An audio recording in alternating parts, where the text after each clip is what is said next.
Amulree is situated in the geographical centre of Scotland. The name is derived from the Gaelic Amulree, meaning the fort of Milrua, who was an Irish missionary.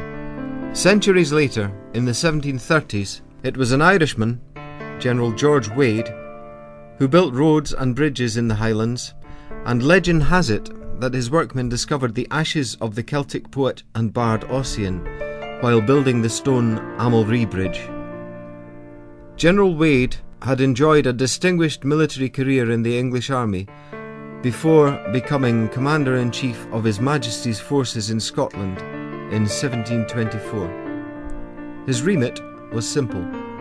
He was to organise the rapid dispersal of troops to make sure that the Highlands could be policed. This was deemed to be best realised by a road system, much like an early version of today's motorway network.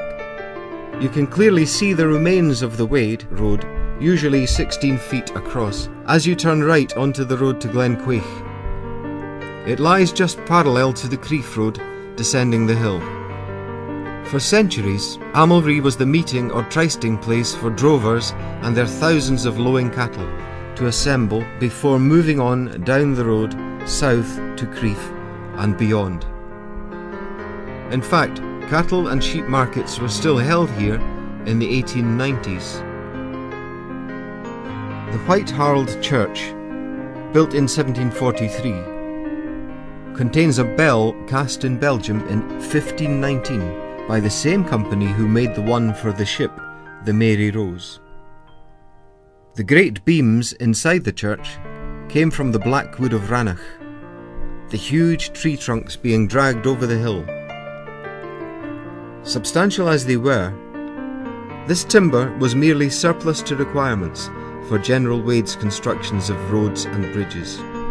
You can visit the church at Amulree by turning up the narrow lane and parking there. On the right-hand side of this lane was the original one-teacher school in which Edinburgh-born Annie Swan was once a schoolmistress in her 20s. Very popular in her day, Annie Swan wrote more than 190 novels in a long life which ended, aged 84, in 1943.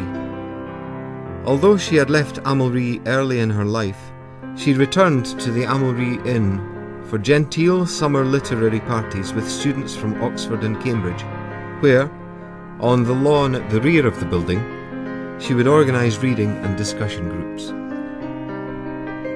In one of the great ironies of history, this road, which allowed rapid travel between the south of Scotland and the Highlands so that the Highlanders could be kept in order, actually benefited Bonnie Prince Charlie and his Jacobite army, who used it for their own travel to the south and then again for the retreat northwards. It was on this disappointing journey north, routed and defeated, that Bonnie Prince Charlie reputedly stayed the night. The inn had been built by a local laird, John Mingus of Sheehan.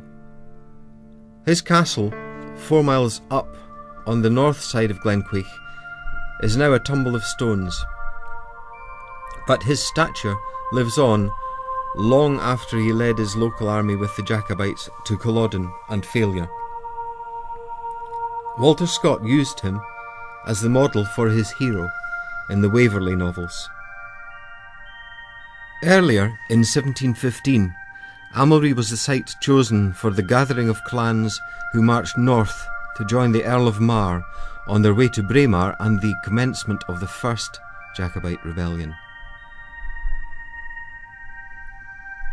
William Wordsworth, the poet, sightseeing in the area, accompanied by his sister Dorothy, also stayed a night or so at the Amulree Inn, or as he named it, the Lonely Inn, and was moved to write about his walk up the Smaw Glen to Amulree.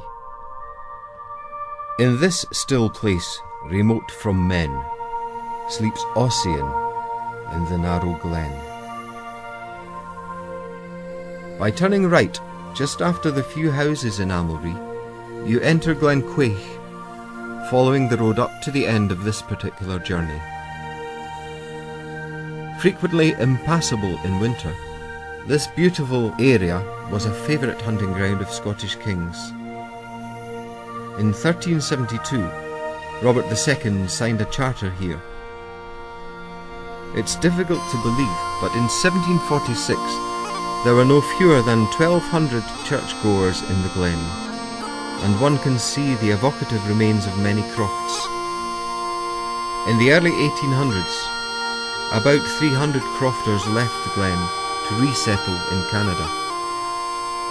After a 3-month voyage, they colonised the East Hope area of Ontario and named their settlements Amulree and Glenquaich. 2 miles on, you will catch your first glimpse of Loch Fruchi, and as you journey along this road, keep your eyes open again for black grouse, lapwing and curlew. Proceed on until you can pull in on the right of the road at the far end of the loch.